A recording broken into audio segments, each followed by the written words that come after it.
So, Joe, are you there? Yeah, I am. Hello. Hello. Do you want to just say a little bit about your role at Crofton?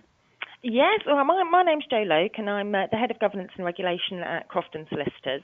And one of many roles in terms of the regulatory matters is advising executive teams and boards in relation to their work, their responsibilities, and as we'll cover today, what it means to be a board member. Okay, that's great. And Simon, do you want to just say a few words as well? Yes, hello, good morning. I'm Simon Leighton. I stride across two functions really for my purpose this morning, in that as well as being the managing partner of Croftons and therefore involved in terms of giving legal advice to registered providers, I also have a wide experience of being on a number of boards, more recently Peaks and Plains and Forum Housing, but at other boards previously. So I'm primarily going to be drawing upon my experience with the two hats on, with the legal understanding, the governance understanding, with the application of that, and bringing some live examples of some of the challenges that I face and some of the things I've wrestled with as part of that journey. That's great. Okay. So I think we've now got the slides up and we're ready to actually start the presentation. So if we can go to the next slide, please. And Joe, I'll hand over to you. Right, thank you very much. I intend to cover today general board matters, how the board works, and what it means for you as a board member. Some of the key priorities of the board and working with stakeholders. So when I talk about stakeholders, that ranges from everybody to tenants, to staff, to funders, the regulator, so all of those sorts of those stakeholders. So the job of the board is essentially one of leadership and control. So the board will set the direction for the organisation, and it is a strategic function. So the board will set the strategy, and then the housing association, the exec team and the staff will then implement that operationally. And overall, the job of the board is to always act in the best interests of the RP. So what that means in terms of sort of the various headings that as a board member, you'll be looking at the purpose and the objects of the organisation. So making sure that the organisation acts within its objects and that it can reconcile its activities with its objects. Setting the plans and the objectives for the RP and making sure that they are clear and understandable and that they are achievable. Looking into matters of conduct and probity, so making sure that as board members and as a board as a whole maintains a good public perception, that it has high standards of conduct and probity, and maintains the integrity of the individuals and also of the organisation. The board will take key decisions, and those key decisions will range from the direction of the organisation, particularly in changing and challenging times.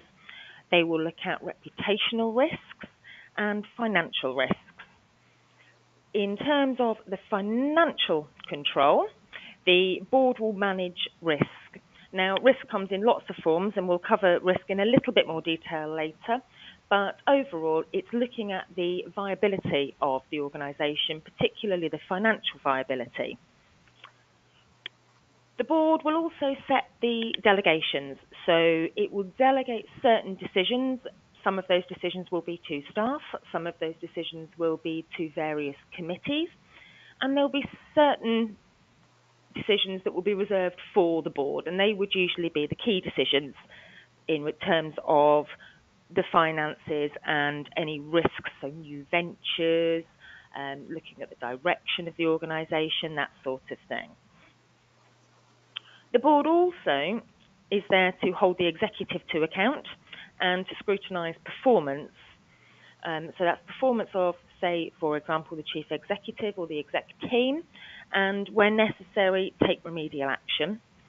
And in that respect, the board will also appoint the chief executive and will set the pay and appraise the remuneration of a chief executive. And the chief executive will be appointed on an employment contract with various terms and conditions, and it's the board's duty to ensure that they set those terms and conditions. The board will also ensure accountability, and that's accountability to all stakeholders. So those stakeholders that we mentioned earlier. As a board member, depending on the size of your organisation, will very much depend on how involved the board will get in sort of the more managerial matters. So smaller organisations, you're likely to have more involvement in those matters and play a larger role in those, whereas with larger organisations, it's likely to be much more strategic. So in terms of accountability, what the board sets in terms of accountability, looking at complying with the law, which is what we're here for, and complying with good practice. And there's an awful lot of good practice out there. Being accountable to the stakeholders, and being responsive to any feedback that the organisation receives. So that will include customer service, that will include tenant engagement, that will include consultations, and being able to offer a choice to tenants. The board as a whole is also accountable to lenders. Now, most housing associations these days will have loans to various lenders, and the board will be accountable to those lenders through the loan agreements, which will contain provisions about what it needs to know or consent to, but also through covenants. And it will be for the board to ensure that those covenants are not breached. It's always very useful for the boards to have quite a good and open dialogue with funders, so that when they are looking to change direction or implement something new, you've got that dialogue with those funders to get them on board. There is also accountability to the regulator. Now, that accountability has changed somewhat over the years, but ultimately it's making sure that you're accountable to the regulator for being financially viable, for complying with the regulator's framework and the regulator's standards. And that includes being accountable for things like value for money.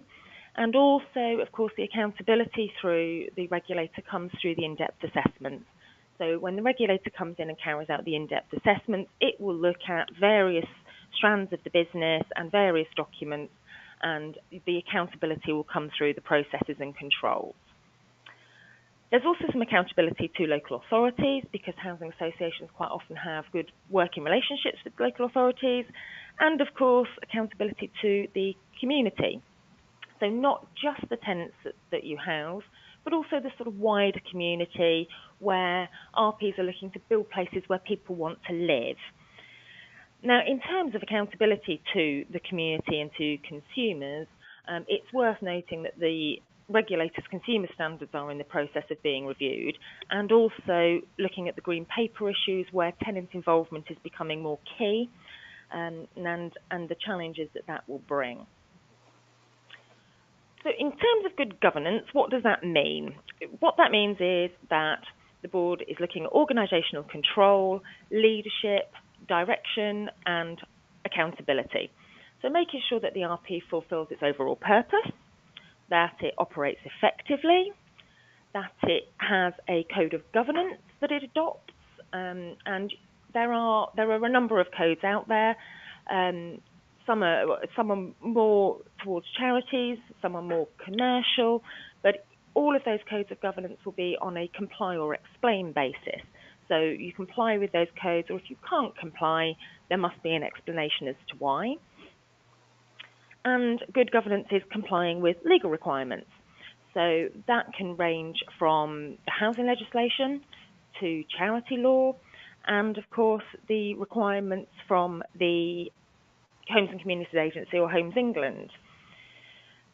As a result of sort of good governance, what we would hope to see is a balanced board, so a balance of the right people on the board with the right skills and the right qualities. We would look to have an audit trail for decision making, and an audit trail that boards have been able to take informed decisions, and that boards have been given the opportunity to challenge when things are put to them. It's important, that challenge is important so that there is a robust discussion about things as and when they are being decided upon. And ultimately, good governance is looking at the risk management of the organisation and its activities. And that really means working as a team. So that's the executive and the board working together as a team. Now, the chair has a very specific role on a board because the chair is there to lead the board. It's there to ensure that the board and the executive have a good relationship, that relationship is collaborative. And usually the chair is chosen by the board from amongst their members, but there are occasions when there are sometimes a chair specially recruited, depending on the requirements of the RP. And the role of the chair is to ensure that each of the board members can make effective contributions to the discussions. They will also monitor things such as efficient conduct at meetings, building relationships between board members, ensuring compliance with codes of governance, with codes of conduct, providing role profiles or service agreements for board members, ensuring that there are sufficient delegations in place, and taking delegated decisions in between meetings, and also ensuring that the board has access to independent advice, which is very important. So the chair will look at making sure that meetings are efficient, that they are effective, and will also have an ambassadorial role within the organisation too. And in amongst that, as we have sort of alluded to before, they will lead on the chief executive's appraisal and the chief executive's pay, and lead the relation. They'll have a proactive relationship with the chief executive. They will also lead board appraisals. So the board will be appraised as a whole, and individual board members will also be appraised, as well as the chair.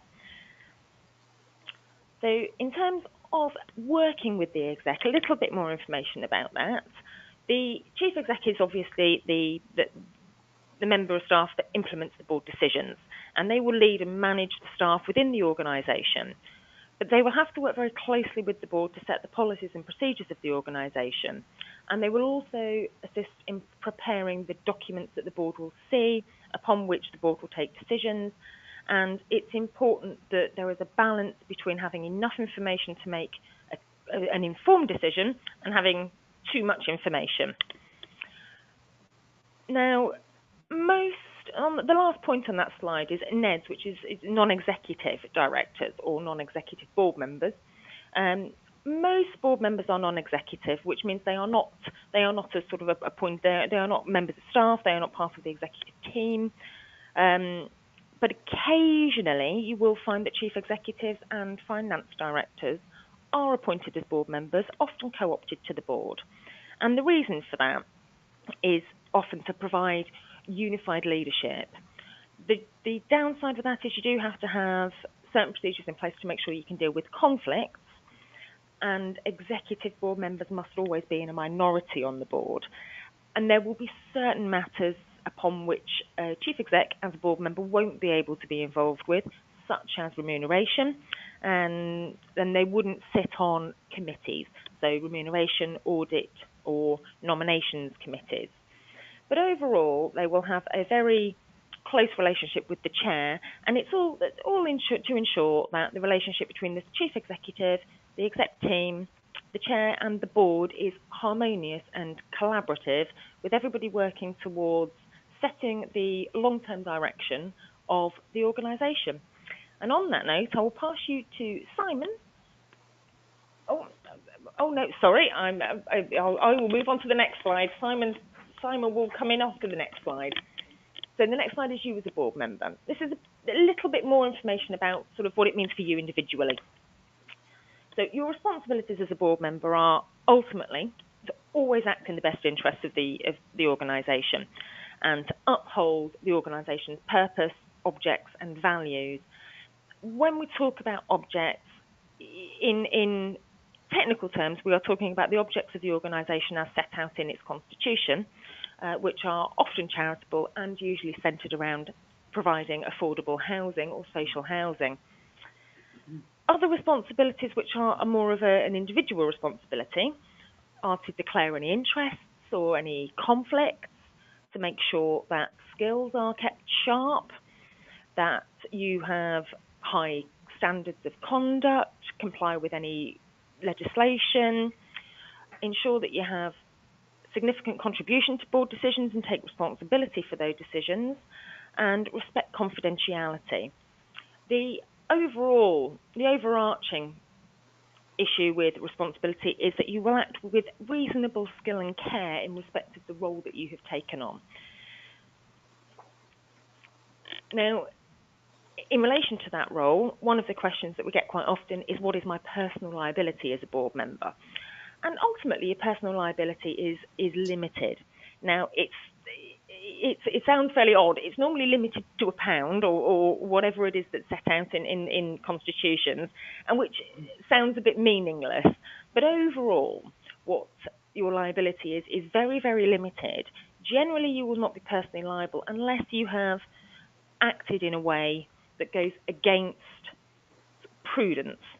So if, for example, you as a board member have allowed the organisation to operate whilst it's insolvent, so which would be classed as wrongful or fraudulent trading, and that would mean you could potentially be personally liable for any debts that have been incurred.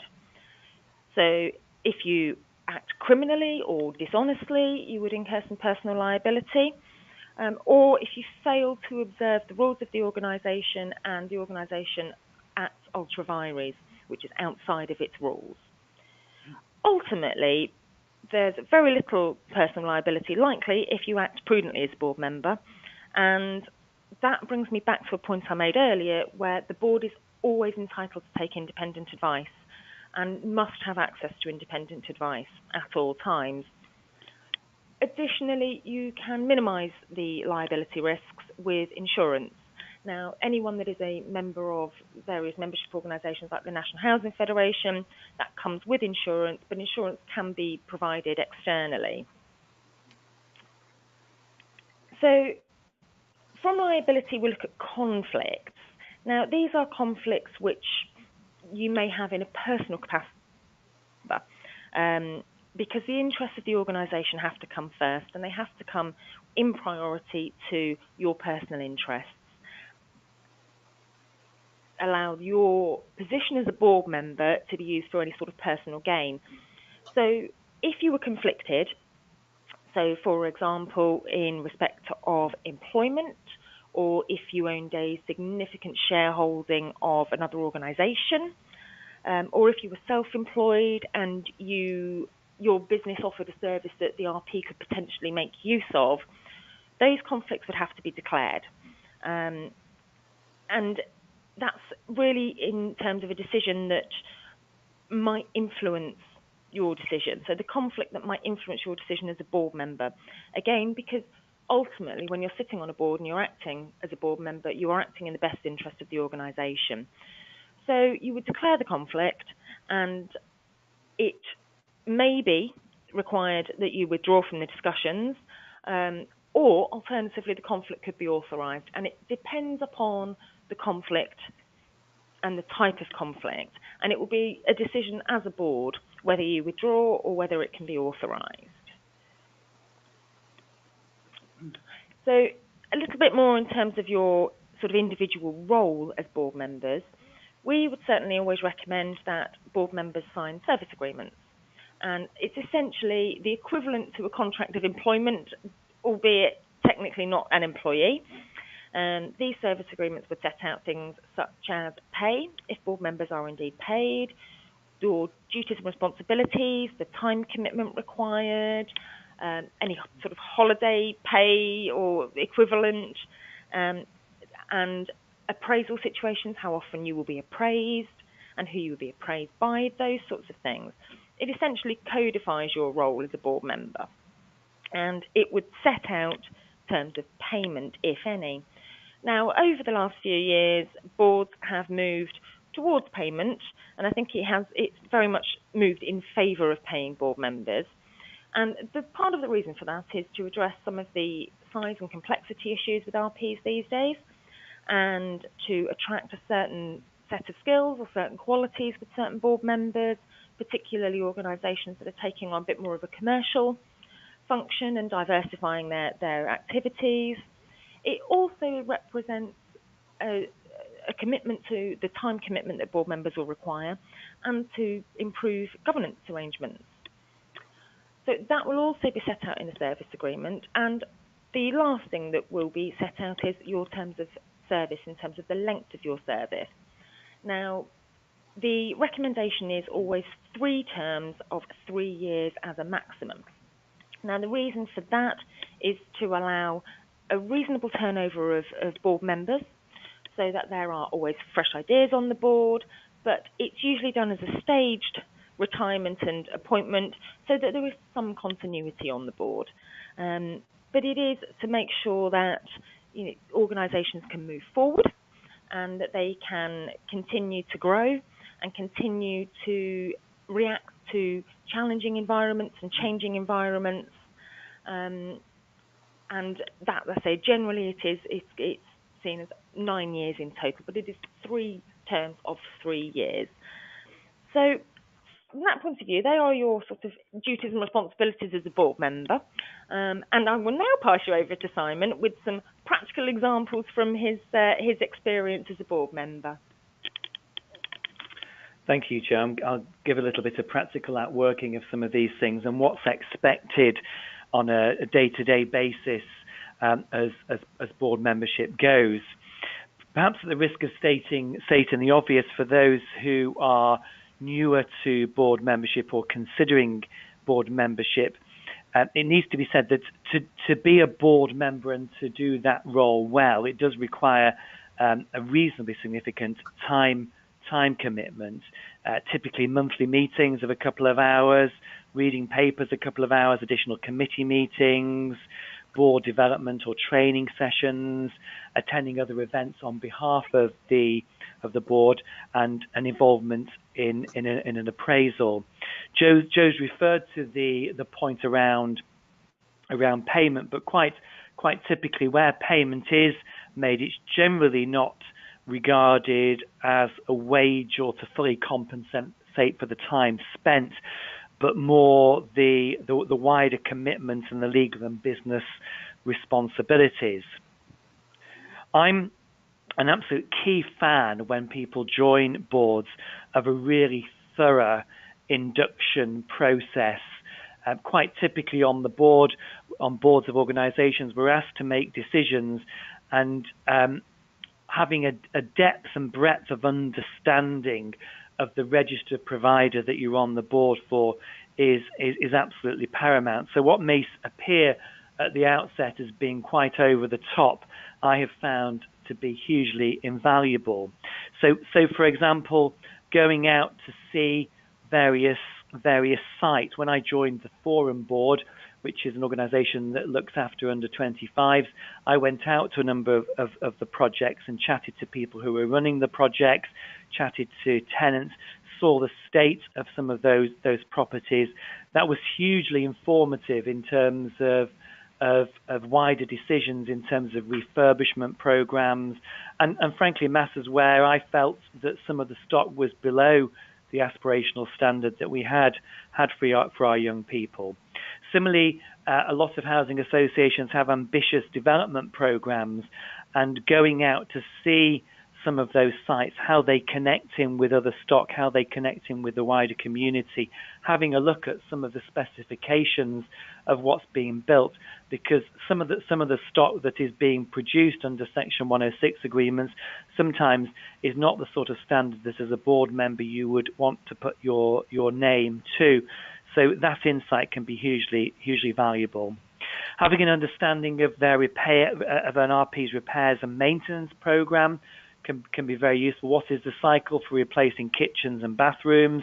How do tenants book in for a repair system? Often boards are asked to look at KPIs of problems that are solved first time. But if you don't understand the mechanics of how tenants are accessing that service, it's quite difficult to understand where the log jams potentially may be. finance is clearly important with that particular individual organisation, but generally lots of housing associations will use the BRICS 30-year planning software.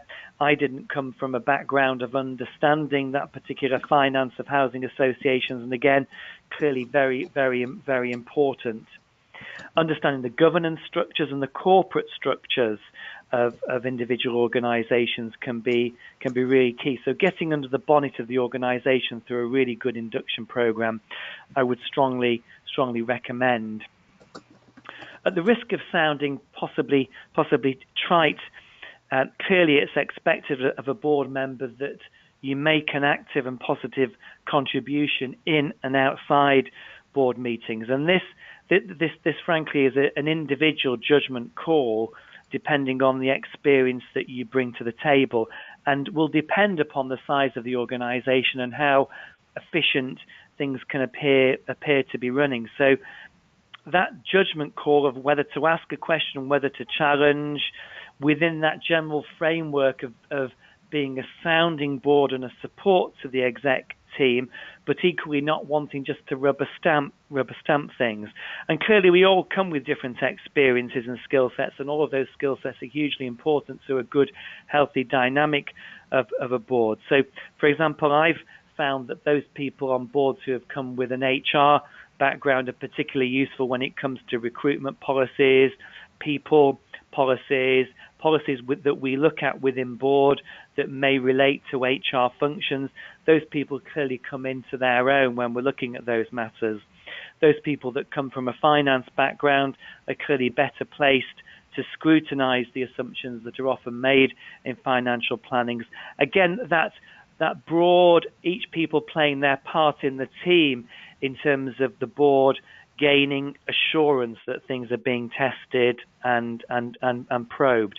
And it is exercising a balance between stepping on the toes of the executive and deeper involvement. I've been involved in boards of smaller RPs historically, and for example, on one occasion we had a performance issue with the chief executive, and that clearly needed to be handled appropriately, and the board did need to step in and really take a much deeper involvement than perhaps many of us as board members had the time to do, but clearly it was part of our remit to do in that situation. Hopefully that sort of situation won't occur very often. But my overriding theme around expectation of board members is that there's an expectation to learn and to develop, and that can be within the framework of the wider housing environment. So that can be training sessions in terms of looking at recent examples, stress testing, equality and diversity, the value for money standard, etc. But also that deepening the understanding of the individual organisation, which will only serve to enrich the quality of the contribution that you're able to make. But also, I would say, Joe's touched on the role of the chair, but how you as an individual member, board member, interact with the chair, having a good, healthy dialogue with the chair and contributing to things that you believe you would like to delve deeper into, areas for particular training and development for board members. And these things can be typically picked up on the day away, which for me is always a highlight of board membership, and things that can be picked up on. So, for example, at Peaks and Plains, we're doing a big piece at the moment on play shaping. We were able to have some specific sessions around that at our recent day away, clearly on the back of the new consumer standards and the green paper. Tenant satisfaction and understanding the nuts and bolts of that have been hugely important. So that interest in learning and development is absolutely paramount. Simon, could I just come in at this point, because we've had a question about the role of tenant board members and whether that is different to independent board members. I will take that. Essentially, no, it isn't, because in lots of ways. What a tenant board member will bring is obviously information from an on-the-ground kind of, at the coalface front, because they will know what's going on within those communities. However, even as a tenant board member, that board member is not there to represent tenants. That board member is there to act in the best interest of the organisation. So it can be quite an interesting role to reconcile. And I mean, historically, a lot of RPs had a number of tenant board members on boards, and a lot of RPs have moved away from that recently, particularly given that they are looking to diversify the activities that they carry out, and they are looking at more commercial endeavours. And the reason for that is to trying to increase the income that they can bring into the organisation in order that they can develop and build more houses. So a lot of RPs will now have various sort of tenant representation groups, or tenant focus groups, tenant forums, or call them what you will, I guess. But I mean, so whilst there is a bit of a difference in the sense of, yes, they are tenant board members, they are not there as tenant representatives. They are still acting as board members with the interests of the organisation at the forefront rather than the interest of the tenants per se. Having said that, of course, overarching, all board members have at their heart the interests of their tenants, of their service users, because that's who they are there to provide their services for. I don't know if, Simon, you've got anything to add to that? No? Okay, thank you. Okay. So I will move on to key priorities, and these are the key priorities for boards and board members alike. So objects and mission, I have already touched on this. This is essentially the purpose of the organisation and the core values of the organisation. And that has to be a key priority for the board and for board members, as well as executives. Ultimately, when making decisions, everything has to come back to, does it fit with our core values and our objects? And it can be a difficult reconciliation because you have to be mindful of changing environments and challenging environments, but also mindful of long-term impact of decisions. RPs are long-term organisations, and housing is a long-term activity. So it's about looking at the long-term impact of decisions. But essentially, the objects and the mission are a golden thread through every decision which boards make. Finance, which I know Simon touched on in terms of how important that is indeed a key priority for boards, because the board has overall responsibility for financial health and financial viability.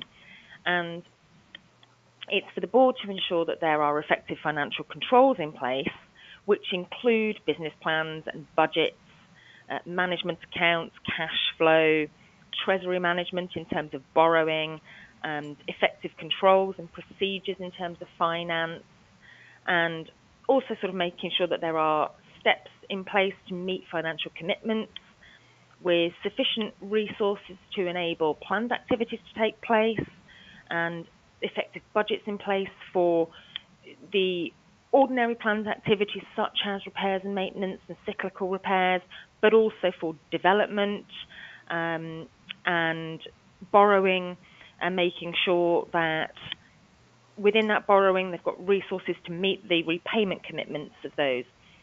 So the key for the board really is quarterly management accounts and reports against budgets, because it's that which protects the board and allows the board to satisfy itself that it's all under control. That and treasury management, which essentially relates to the borrowing of the organisation. So again, looking at the strategy in terms of borrowing and treasury management, and the reserves, the arrangements for investing any surpluses. So it's a fine balance between looking at what the organisation has to have the finances for, what it would like the finances to do in the future, and ensuring that there is a reserve of some sort in case of something cropping up that might not have been expected.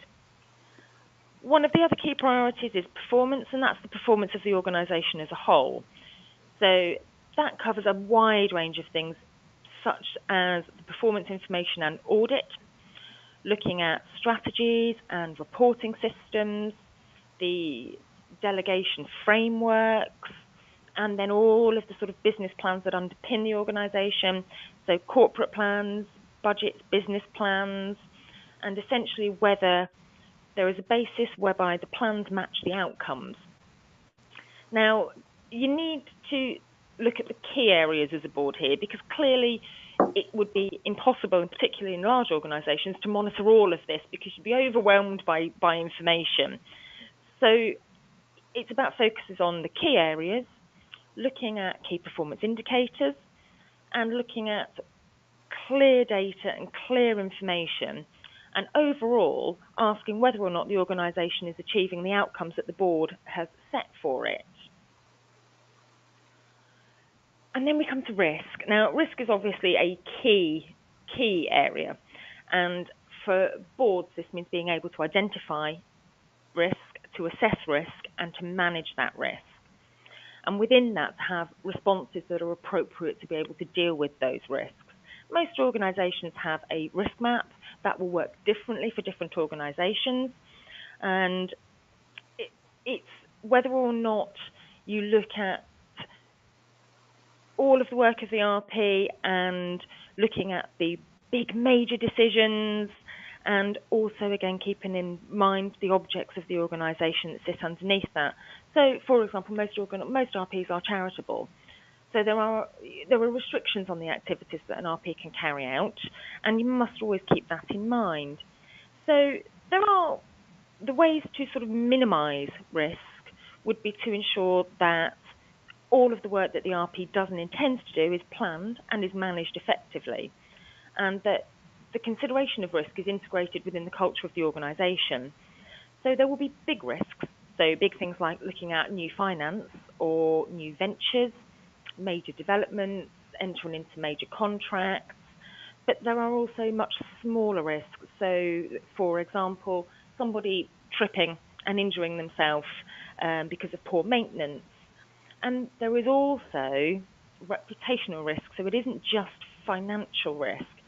So it covers a wide range of things. And as I say, it's impossible to monitor all of those as a board because you would just be inundated with information. So it's integrating the risk consideration into the culture of the organisation, and depending upon the size and complexity of your organisation, having committees in place for a number of these things, so that releases the board from having to make too many decisions and having sort of decision overload.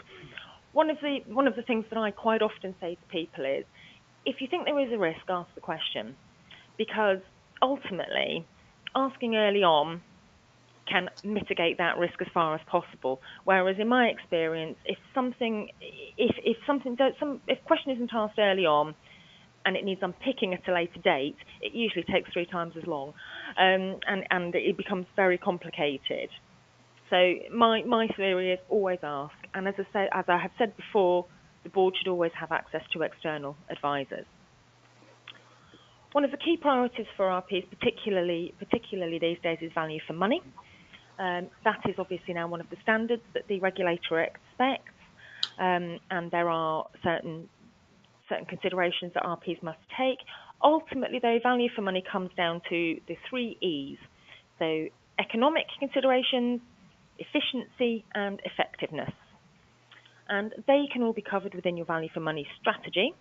So that will include the framework standard, but it's about embedding value for money within the culture of the organisation and looking at ways in which value for money can be achieved. So that could be through procurement by joining frameworks. It could be through partnering with other organisations.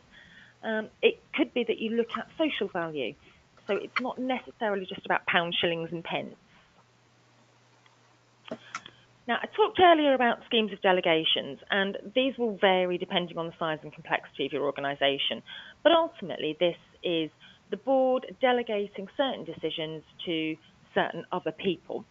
And some of those will be to members of staff, some of those will be to committees. So it's allowing the decision-making process to flow. Now, often you'll have certain matters that will always be reserved for the board, and they will be decisions on major decisions, key decisions usually. And when you've got a scheme of delegations in place, the board will also be responsible for reviewing that scheme of delegations regularly to make sure that it still fits the purpose. And often you'll find that certain things are delegated. So financial matters, for example, so authorisation for expenditure or opening bank accounts, signing cheques, that sort of thing. And RPs will often have, the board will delegate to certain committees. Now, delegation to committees is a way, again, of keeping the decision-making process flowing, but it's important then to ensure that there are terms of reference in place for those committees, which are clear for the committee members and which also contain reporting arrangements so that the committees will report back to the board. Now, we've talked quite a bit about business plans and budgets, and one of those is, those are key for the board because that's what the board will be looking at in terms of the financial health of the organisation. And RPs are in a position where they are not only having to look at short and medium term plans, but also very much long term plans, particularly when it comes to things like borrowing, which can often be over 25, 30 years, and housing obviously is a long term activity. But you will have annual business plans or annual corporate plans and various strategies and budgets that will be approved on a regular basis. So the business plans and budgets will tend to be a combination of medium and long term, some annual cycles, and the way in which that a board needs to ensure that they are reviewing things at the right time is to have clear timescales, clear targets and KPIs within those things.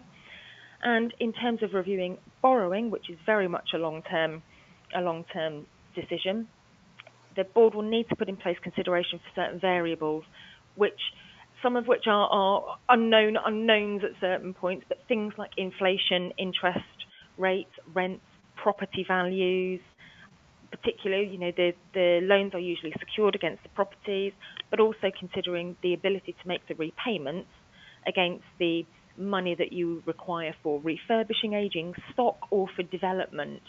There's a lot to consider, and it's about making sure that those business plans and budgets are reviewed at the right times and that there is a clear balance of sort of short, medium and long-term planning. So audit is another key priority for the board, and audit comes in two flavours, if you like. We have external and internal. Now, although audit automatically sort of gives you makes you think of finance, the external audit is essentially the question of whether the published accounts give a fair and accurate view of the RP's financial position. And then if there are any weaknesses that are given by the auditor in that respect, they can be dealt with and they can be managed accordingly. The internal audit is not about finance. It's about checking sort of the processes and the managerial processes are effective, that there are systems of control and in place, and to test the policies and procedures and to make sure that they work. That is then reported to the board by the internal auditor. Depending on the size of the organisation will depend on whether the internal auditor is an external appointment or whether if it's a very small organisation, it might actually be done by a board member. Now, the audit, as you would expect, is overseen by the audit committee usually. I've mentioned external advisors before, and ultimately it is a key priority for the board and for the RP to ensure that boards have access to external advice. And all of those key priorities amount to doing things properly. And by doing things properly, we're talking about compliance. That's compliance with the law, for example, and compliance with regulation. We're talking about controls, making sure that there is effective management at all levels, and there are sort of techniques in place to reinforce those things, such as separation of duties, transparency, training, internal agreements between departments, assurance, which I know Simon has touched on, which is internal and external audit, which is there to safeguard the board, which is what you as a board member will want, and then annual process, so the various reports, the effectiveness of your audits, and the adequacy of internal controls. And I will now pass you across to Simon, who will talk to you a little bit more about doing things from a practical level, about doing things properly.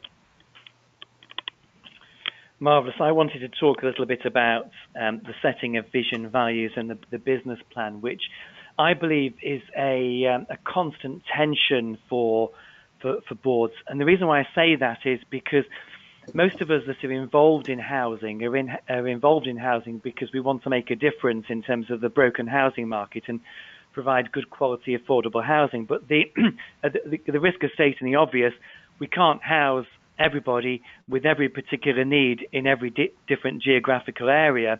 And then, of course, we're wanting to develop more to meet wider need. And then there's that balance, of course, to use surpluses for wider development, or there's a balance between greater investment in existing stock and keeping current tenants happy. So there are all these sort of balances. So I wanted to touch on a little bit of a few practical examples just in relation to that. We've ascertained that. Sorry, Simon, can I just interrupt? We've got 5 minutes. Yes. And I did want a little bit of time for questions. So perhaps if you can. That's absolutely fine. I'll race through that.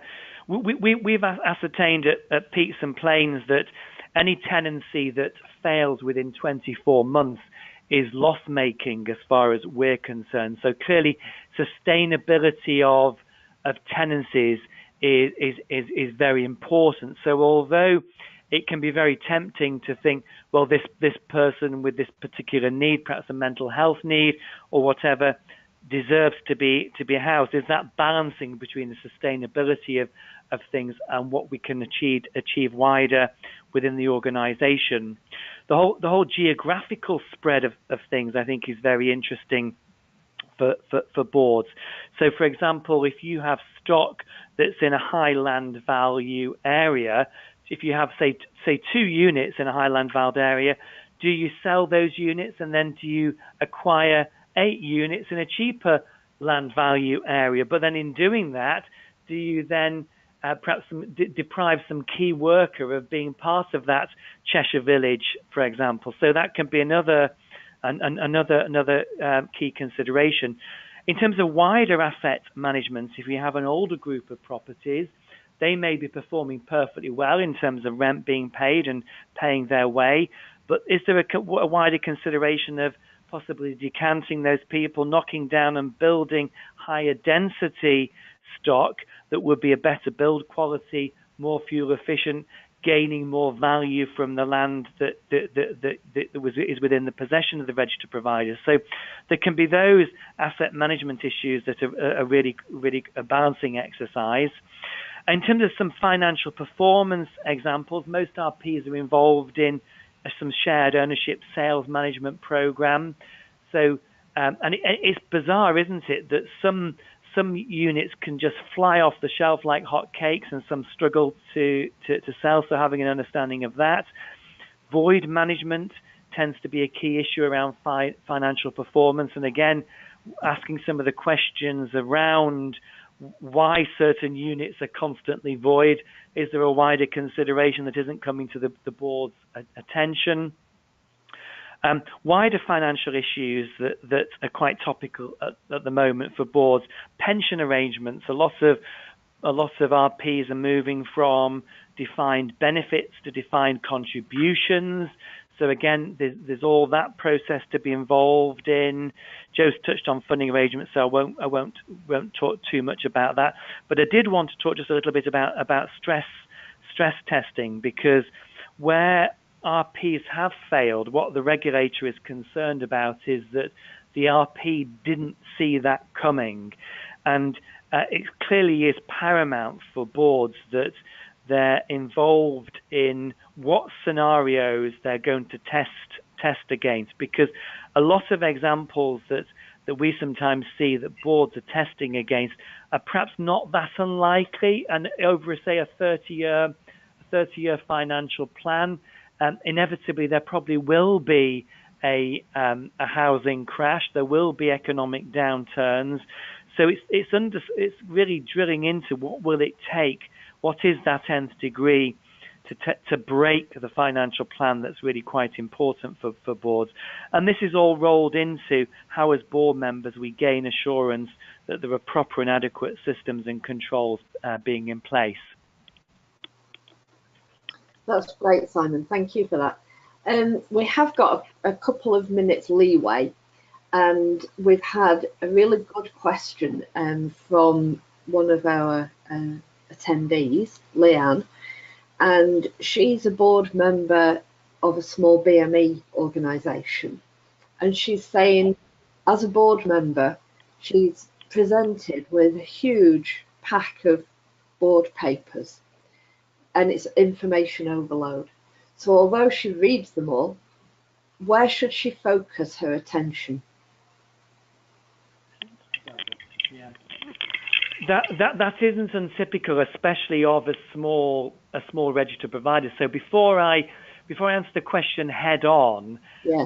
I would encourage that being a classic opportunity for some dialogue with the chair, and actually at board meetings themselves, because I anticipate that if there's such a wealth of papers, board meetings themselves will probably go on as well. And of course, it's that difficulty around not missing the key issues. And it's so easy, isn't it, to filibust through the meetings. So I would say if information's being presented that is overload, it's really drilling down to, for example, if there are KPIs that are being presented, what are the absolute essential risks you want to present, you want to guard against? So do you need to know, for example, on safeguarding, every time? I mean, a really good live example of this is actually when I was on the forum board with young people. We had a lot of safeguarding. When I say minor issues, I don't mean that we played those down, but that was just inevitable with that demographic. So the board didn't necessarily need to be involved in every safeguarding issue. Clearly, we needed to know if there'd been something serious, if there'd been a death, if there'd been a serious assault. So I think part of it is actually drilling down for that particular board member, Leanne, when you're looking through the papers, thinking, well, could I manage without having that information? And really the things that you think are absolutely essential for the sustainability of the board, and asking for those bits of information not to come to board every meeting, or perhaps to come in a different fashion, perhaps annually, or so on. So I think that's really quite fundamental. So, and it will vary. It will vary from organisation to organisation what the greater risks are. So, taking the forum example, clearly safeguarding was really quite important. If you've got a housing association that is involved in some really, when I say more risky development, there have been some regrades, haven't there, because housing associations taking greater exposure to the housing market. Clearly, if you're getting close to your peak borrowing, peak spend, and whatever, then clearly involvement in that development program at that particular time. So it will depend on what the key issues are at that particular time for that particular organisation. But if you're getting overload, then really, if it's taking you more than a couple of hours to read board papers, you're getting too much. Yeah. Okay. And can I add to that, Maggie, just quickly? I think it's if you sort of take it back to the bare bones of the line between the exec and the board, it's essentially the board's role is to set the strategy and the direction for the organisation. The board's role is strategic, and it's for the exec team to be operational. They are the ones that are carrying out the day-to-day management and the day-to-day operation of the organisation. Now, I appreciate if it's a smaller organisation, board members are very likely to get involved in a bit more of a managerial role. But I think that's perhaps a conversation that can be had with the chair, and maybe the chair can then have with the chief exec in terms of where the decision process lies, where that line is between crossing over from strategy to operational. So if you're being asked to make decisions which are actually decisions that are more managerial, then perhaps that's not necessarily required or appropriate. It really is about the sort of key strategic direction. So I don't know if that helps. Yeah, that's great. Thank you. And we've got one further question, if you're okay to take that. Yeah. And that's really about what challenges or opportunities, I guess, we will have following the Together with Tenants Green Paper. So, what do you think boards will be faced with in their new role of becoming more accountable to tenants? It is a challenge, and we've touched on this a little bit already in terms of the question that was asked previously around tenants being on boards, because what the whole Consumer Standards and Green Paper has opened up, rightly so, but has for RPs to take a long hard look as to how they're gathering feedback from tenants and how they're then being seen to respond to that. Now, I know from some of my experience that we've struggled in some cases to get tenant involvement, and I think part of the view sometimes is, and it's very easy to put it into this box, that if you're an owner occupier living in your house, you don't expect your mortgage company to be asking you for feedback all the time. And in a lot of cases, if people's houses are being well looked after, their repairs are being done as and when they need them, and they're paying their rent, they actually don't really want to have necessarily a close relationship. They're busy with their own lives, and we've got to be careful that we don't patronize tenants as far as that's concerned. So I think there is a piece around how we respectfully gather information from tenants. So one of the lessons that I've learned around this is that it's having that multiplicity of avenues for tenants to give feedback. So it doesn't all have to just be done digitally. A lot of RPs have perhaps moved away from tenancy officers and whatever is part of cost savings. But there does have to be that those wider opportunities. One of the things we've been involved in at Sir Peaks and Plains is having wider number of tenant meetings in different places at different times of day. And that's been very helpful in getting wider input. But then it is the role, of course, of, say, for example, tenant challenge groups or the like, to be harnessing that. My concern with some of this is that we go slightly full circle. And for example, at the NatFed conference recently, there was one of the panel sessions was talking about having more involvement on boards of tenants. Now, that can present other challenges as well. So I think it is just around that multiplicity of channels where you can gather that feedback from tenants. Okay, thank you. Hi, Maggie. Just to add to that, I think one of the challenges that's going to come out of the Green Paper and the consumer standards in terms of tenant engagement, one of the it's an administrative and potentially financial challenge, is data gathering, because there will be an awful lot of data that RPs will collect from tenants, and it's how they gather that data, but then what they do with that data. And I think that's going to be a practical challenge more than anything, in terms of ensuring that the data they've collected is the data that they need to ensure better tenant engagement or better service provision or whatever it is that the tenants are looking for. Okay, thank you. Anything further? With no further questions, anything that you'd like to say in summary, either Joe or Simon? Well, I mean, firstly, thank you everybody for listening. It's been an interesting experience doing a webinar, because I haven't had a sea of faces to look at.